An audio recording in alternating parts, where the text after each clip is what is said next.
All right, mile-long cruise ships. What? Get the fuck. They're not doing this shit. What is this? The Spruce Goose all over again? What was that fucking guy's name? Howard Hughes? Is this Howard Hughes, the fucking 15th, is going to make a mile-long cruise ship? Bill, thought you might find this interesting. There are plans to make a huge ship for people to permanently live on. Here's a quote about it. Plans released for a $16 billion mile-long ship capable of carrying 80,000 people. Oh my God, can you imagine the fucking HOA in that goddamn thing? The Freedom Ship. Okay, people, do you remember Con Air?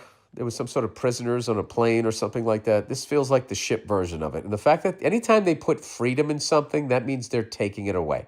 The Freedom Ship, they should call it the Slave Ship, the Surf Ship, the Feudal Ship. The Freedom Ship would be home to about 50,000 people, with space for 10,000 tourists and 20,000 crew members.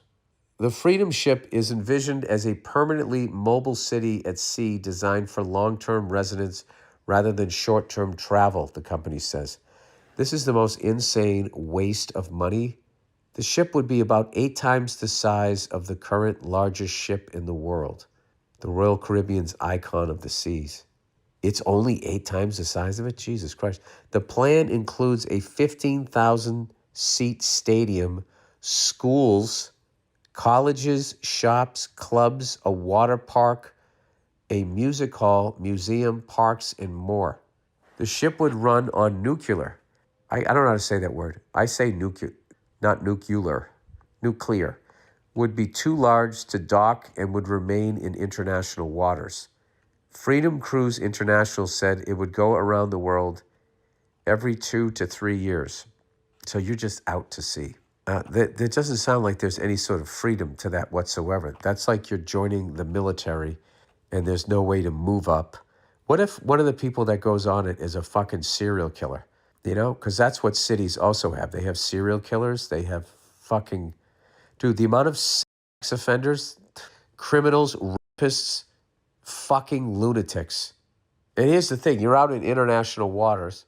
So, like, if caught, if a tourist kills a fucking long-term resident, this is a limited series on Netflix.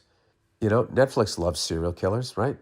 What if we took Ed Gein and put him on a mile-long Royal Caribbean and just let him collect ears and fucking build hacky sacks out of ball bags, whatever the fuck he would do. Freedom Cruise International said it would go around the world every 2 to 3 years. I think that this makes as much sense as people who want to go to Mars or live on Mars or something like that. That is the most insane fucking thing I've ever heard about. And I think that people would lose their fucking minds. You have to be built for that life, you know? This is what I would do, just to screen people psychologically, just to see if they're just up for being out to sea that long. I would just be like, all right, repeat after me. Arr. Give me your best pirate. Arr, arr, matey. Arr, it's going to be a nor'easter.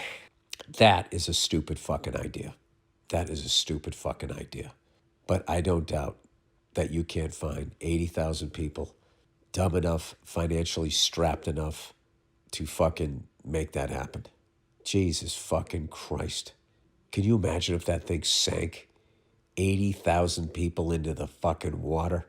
And then some shithead with a half-ass fucking submarine would go down to look at it, and then there'd be 80,007 people dead.